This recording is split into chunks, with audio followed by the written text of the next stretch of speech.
সুপ্রিয় দর্শক, ভিওডি বাংলার নিয়মিত আয়োজন নিউজ ন্যারেটিভে আপনাদের সবাইকে স্বাগত জানাচ্ছি। আমি মঞ্জুর মিলন। আপনারা জানেন যে সমসাময়িক নানা বিষয় নিয়ে আমাদের এই আয়োজন, আর এই আয়োজনে আমাদের সাথে যুক্ত হয়েছেন জাসাসের আহ্বায়ক কমিটির সদস্য এবং বাংলাদেশ পূজা উদযাপন ফ্রন্টের সিনিয়র যুগ্ম মহাসচিব সুভাষ চন্দ্র দাস। সুভাষ চন্দ্র দাস, আপনাকে ভিওডি বাংলা স্টুডিওতে স্বাগত জানাচ্ছি। আপনাকে ধন্যবাদ জানাচ্ছি আমাকে আসলে অতিথি হিসেবে নিয়ে আসার জন্য। আপনি সাংস্কৃতিক আন্দোলনের সাথে জড়িত, জাতীয়তাবাদী সাংস্কৃতিক আন্দোলনের যে সংগঠন আছে জাসাস, সেটির সাথে দীর্ঘ 17 বছর এই আন্দোলন সংগ্রামে আপনি রাজপথে ছিলেন। 5 আগস্টের পরে আসলে আমরা যে সরকারটি দেখছি, এই সরকারের অনেক সমালোচনা করা যায়, অনেক সমালোচনার জায়গা আছে। আবার এই সরকারটি আপনাদেরই সরকার বা আমাদেরই সরকার, আমরা যেভাবেই বলি না কেন, আমরা এই সরকারের উপর ভরসা রাখতে চাই, আবার রাখতে চাই। পাশাপাশি যখন দেখি যে সরকার নানান বিষয়ে জড়িয়ে যাচ্ছে, নানান ব্যর্থতা, আমি ওইভাবে বলবো না, বলবো যে সফল হতে পারছে না, অর্থাৎ তাদের যে লক্ষ্য, সেই লক্ষ্যে তারা সফল হতে পারছে না। আমরা নানান সময় নানান প্রতিবন্ধকতা দেখছি। আমরা দেখলাম জাতিসংঘের সাধারণ পরিষদে যেখানে যোগ দিতে গেলেন, সেখানে প্রতিনিধি দল, প্রধান উপদেষ্টার সাথে যারা ছিলেন তাদের উপর হামলা হলো। এটিকে আপনি কি সরকারের ব্যর্থতা হিসেবে দেখছেন? আসলে দায় কার?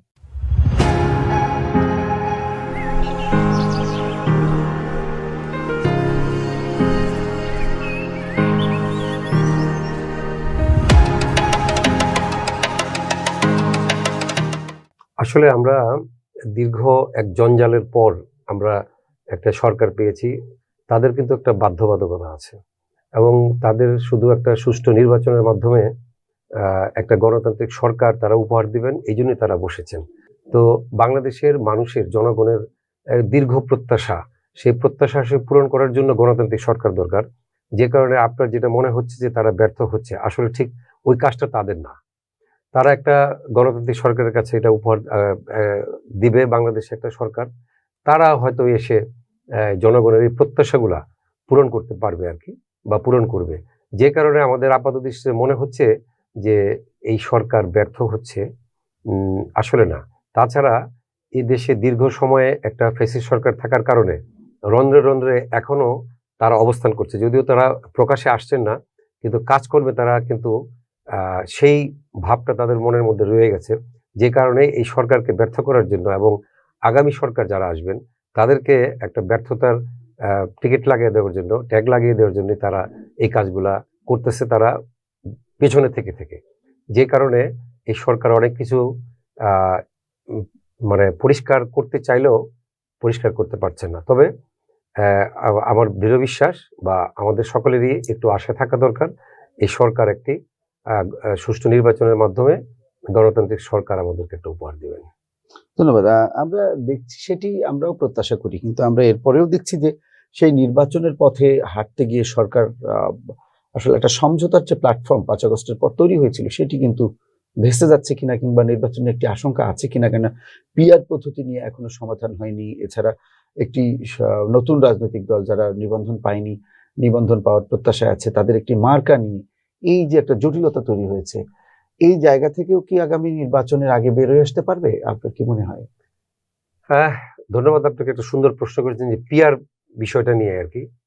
আপনি যদি নিজেও কোথাও যান, একটা বাজারে গিয়ে যদি মাছওয়ালাকে বলেন যে ভাই পিআর পদ্ধতিতে তো ভোট হচ্ছে, আপনি কি তাহলে এটা মানেন কিনা, তারা এই সম্পর্কে জানেই না। এটা জনগণকে আগে বুঝাতে হবে যে পিআর জিনিসটা কি। আমি এটার ভালো মন্দ সেটা পরের ব্যাপার, যে এটার মেরিট ডিমেরিট কি আছে সেটা জনগণ ডিসাইড করবে। আসলে জনগণ 80% না, 99% লোক এখনো জানে না যে পিআরটা আসলে কি, তাই না? এটা সবাই বলে যে পিআর খায় না মাথায় দেয়, আসলে বিষয়টা এরকমই। এবং শিক্ষিত জনগোষ্ঠীর মধ্যে আপনি এই জিনিসটা যদি বলেন যে পিআর পদ্ধতিটা কি, তারা সুন্দরভাবে বিশ্লেষণ করতে পারবে না। সেই ক্ষেত্রে আর এত বড় একটা ডিসিশন এই খণ্ডকালীন সরকার, এই অন্তর্বর্তীকালীন সরকার এটা কখনই করতে পারবে না। এটা গণতান্ত্রিক সরকার আসবে, তারা সংসদের মাধ্যমে, সংসদের সংশোধনীর মাধ্যমে এটা আনতে হবে এবং জনগণকে তাদেরকে বুঝাতে হবে যে পিআর পদ্ধতিটা হলে এটা সুফল, এটা কুফল এটা, তখন হয়তো আমরা এটা পারবো। আর আপনি এই ইয়ের কথা বললেন, এই যে অন্য মার্কার কথা বললেন, আপনার ধরেন যে কোনো একটা মার্কা, সেটা আমরা যথেচ্ছ ইউজ করি, সেটার কিন্তু কোনো লাইবিলিটিস আমাদের থাকে না। কিন্তু যখন একটা জাতীয় প্রতীককে আমরা নিয়ে আসব, তখন এটার তো আমাদের সম্মান দেখানোর কারণে শাপলা আমাদের জাতীয়, অনেকে বলেছেন একটা কথা, সুন্দর কথা বলেছেন যে ধানের শীষ আছে। ভাই, ধানের শীষ তো আর জাতীয় ফসল না, জাতীয় ফসল না। তাই না? এই জিনিসটাই যে ব্যাড মেসেজ যে জনগণকে দিচ্ছে, এটা আমাদেরকে বুঝাতে হবে। আসলে সেটা না, শাপলা আমাদের জাতীয় প্রতীক। অতএব এটাকে আমরা হেলাফেলা তো করতে পারবো না, তাই না? অতএব এটা করতে হলে আপনাকে মার্কা, তো বিষয়টা তারা তো নতুন, যেমন না তারা অনেকদিন ধরে ইউজ করতেছে এটা। তো তারা যে কোনো মার্কাতেই, তো তারা যদি মনে করে যে জনগণ আমাদেরকে নিচ্ছে, তাহলে তো যে কোনো মার্কাতেই তারা আসতে পারে। এটা নিয়ে শুধু কালক্ষেপণ করা, আপনি ঠিক বলেছেন যে নির্বাচন বানচালের প্রক্রিয়া কিনা, এটা আসলে আমাদের ভাববার সময় এসেছে। তবে কোনো কিছুতেই, যেহেতু জনগণ এই সরকারের পক্ষে আছে, কোনো কিছুতেই নির্বাচনকে বানচাল করতে দেবে না জনগণ। কিন্তু সেই ঐক্যমত্য আমরা রাজনীতিতে দেখছি না। জামাত এখনো বলছে তারা রাজনীতিতে তারা পিয়ার ছাড়া নির্বাচনে যাবে না। এখন পর্যন্ত তো তাদের ইতিবাচক কোনো মানসিকতা প্রকাশ করতে দেখিনি নির্বাচনে যাওয়ার বিষয়ে। দেখেন, আমরা এখন সংবাদপত্র বা সংবাদ মাধ্যমগুলো খুললেই দেখা যায় যে জামাতের ভিতর আওয়ামী লীগ ছিল, অথবা আওয়ামী লীগেরই জামাতে আইসা এখন খোলস পাল্টেছে। এটা নির্বাচন বানচালের একটা আপনার টেকনিকও হতে পারে। কিন্তু আপনি যখন নির্বাচনটা চলে আসবে, তখন জামাতও চলে আসবে, আমার দৃঢ় বিশ্বাস। হ্যাঁ, আমরা তেমনটি নির্বাচন কমিশনার আনোয়ারুল তিনি বলেছেন যে পিয়ার নিয়ে নির্বাচনে কোনো সমস্যা হবে না, ঐক্যমতে হয়তো পৌঁছতে পারবো, বা নির্বাচনে কোনো সমস্যা হবে না, নির্বাচন হবে না, এবং সব দলই নির্বাচনে অংশগ্রহণ করবে। নিষিদ্ধ দলগুলো ছাড়া, নিষিদ্ধ দল ছাড়া সবাই নির্বাচনে আসবে, এটা সবাই বিশ্বাস করে আসলে। কিন্তু তারপরেও তো একটা আশঙ্কা থেকে যায়, কেননা আমরা জানি যে সব দলগুলোই কিন্তু বলছে সমস্যার, এই যে প্রশাসনের রন্ধ্রে রন্ধ্রে ফ্যাসিবাদের দোসররা বসে আছেন এখনো। তাহলে তাদেরকে কেন সরানো হচ্ছে না? 5 আগস্টের পর 1 বছরেরও বেশি সময় হয়ে গেছে, এতদিন তো রাগার কথা না। আমরা পার্শ্ববর্তী রাষ্ট্র নেপালের দিকে যদি তাকাই, সেখানে সুশীল কার্কি তিনি বলেই দিয়েছেন, তাকে যখন একটি প্রস্তাবনা দেওয়া হয়েছে যে সংস্কারের, তরুণ প্রজন্মের পক্ষ থেকে, আমাদের মতো ছাত্র সমাজের পক্ষ থেকে একটি সংস্কারের প্রস্তাবনা দেওয়া হয়েছে, সেখানে তিনি স্পষ্ট বলে দিয়েছেন যে সংস্কার করা এই সরকারের কাজ নয়, এই সরকারের দায়িত্ব হলো শুধুমাত্র একটি নির্বাচন করা। তো সেই সব দিক বিবেচনায় যদি আমরা নেই, তাহলে আমরা আসলে কি শিক্ষা পাই?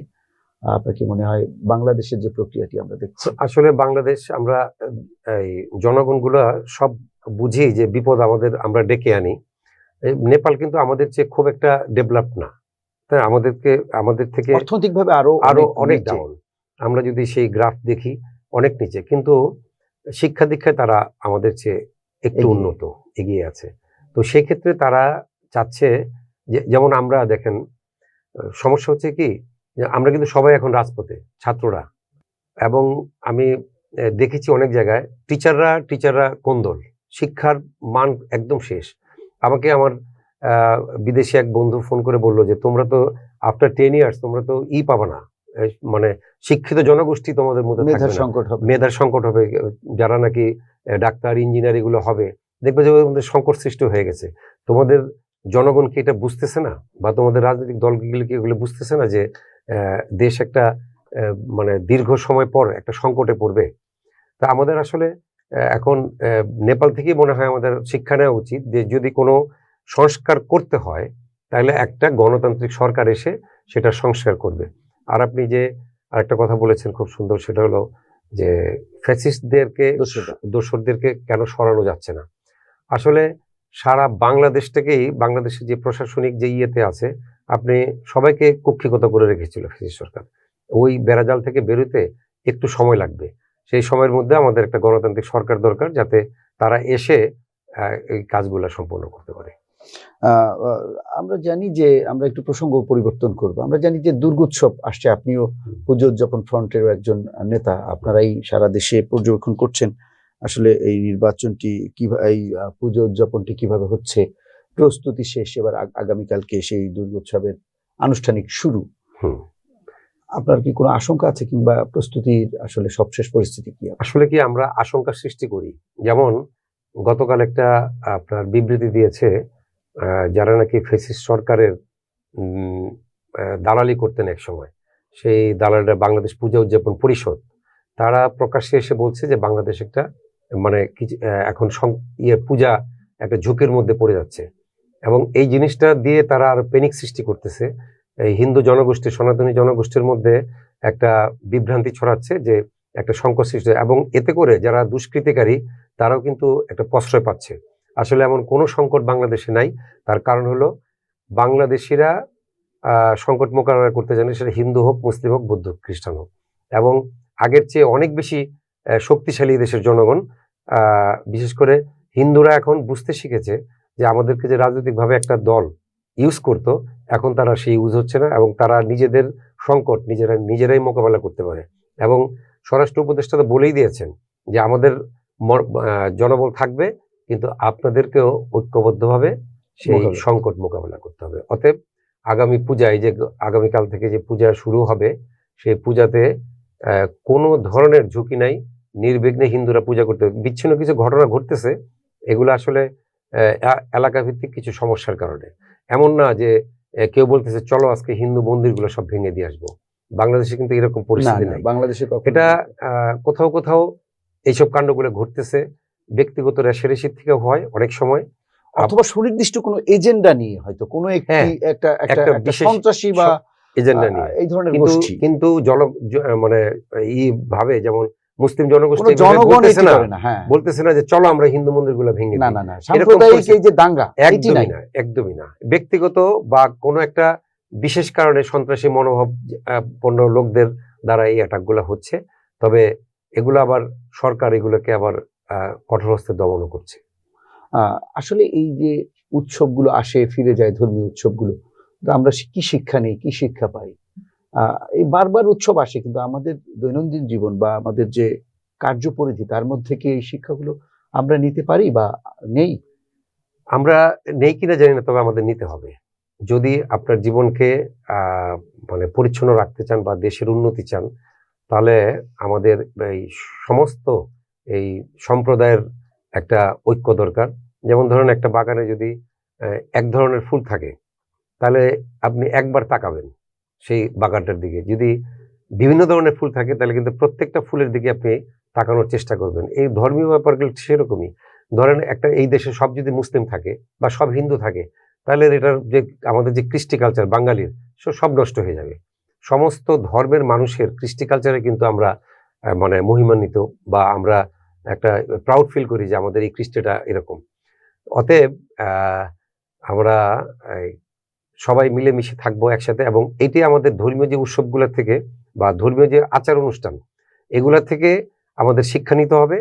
এবং শিক্ষা নেই বলে আসলে আমাদের সব ধর্মের এই প্রোগ্রামগুলি একটা উৎসবে পরিণত হয়, তাই না? অতএব আমাদেরকে এই ধর্মীয় শিক্ষা থেকে শিক্ষিত হয়ে দেশকে গড়তে হবে, সমাজকে গড়তে হবে। আগে নিজেকে শুদ্ধি করতে হবে, সেই নিজেকে শুদ্ধ রেখে আমাদের সমাজ, দেশের এবং এই পৃথিবীর একটা সুন্দর পৃথিবী, বাসযোগ্য পৃথিবীর আমাদের সহযোগিতা করতে হবে। সর্বোপরি আপনার আহ্বান কি থাকবে দুর্গোৎসবকে ঘিরে?